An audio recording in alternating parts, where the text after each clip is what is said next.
Mən bu məsələyə çox neqativ yanaşıram. Arif Rəhimzadə keçmiş kommunistdir.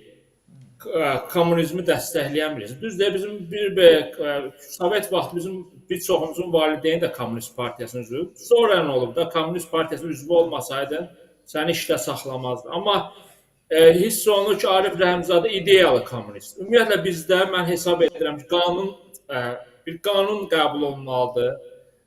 Kommunizmin simvolikası, Sovetlərin və Rusiya imperiyasının simvolikası, o cümlədən Georgi lentləri, SSR bayrağı, hətta Azərbaycan SSR-nin bayrağı keçmişdə var idi. Qırmızı altdan göy bir rəng gedirdi. Bütün bunlar qadağan edilməlidir.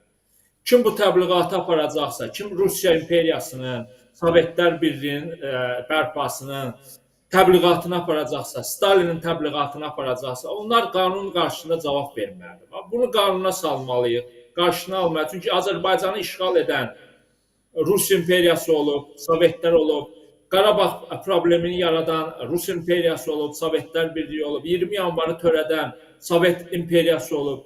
Bütün bunlar qadağan olunmalı. Necə ki, bütün dünyada nasist simvolikası qadağandır, Hitlerin təbliğatı qadağandır, yəni ona görə cinayət məsuliyyətinə cəlb oluna bilər. Eləcə də Rus imperiyasının, SSR-nin simvolikalarının, Rus imperiyasının simvolikalarının təbliğatı qanunla qadağan olunmalı. Ondan sonra kimsə risk edib əlində qırmızı bayraq inanmıram ki, küçələrə çıxar və Arif Rəhimzadə kimi açıqlama. Arif Rəhimzadə isə içindən gələni deyir, gizlətməməyə çalışır. Bəlkə də havalar dəyişsə başqa cür də deyə bilər. Mən 100 il öncə bizim Cumhuriyyəti quran babalarımızı kim satdı?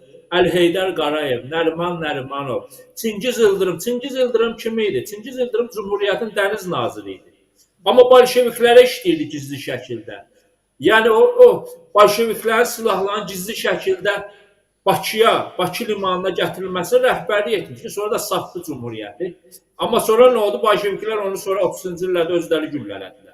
Yəni bu Çingiz Yıldırımlar, belə Əlheydər Qarayevlər, Nəriman Nərimanov yenə də sıralarımızda var.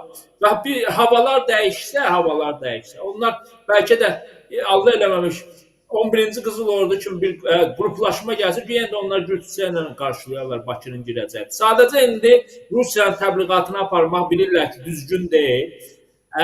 Məsələn, Ramiz Mehdiyev olayı da qorxudub çoxlarını. Amma imkanları olsa, yəni yenə də mən açıq müşahidə edirəm də, Rusiya-Ukrayna müharibəsini götürün. Nə qədər adamla mən mübahisə edirəm də.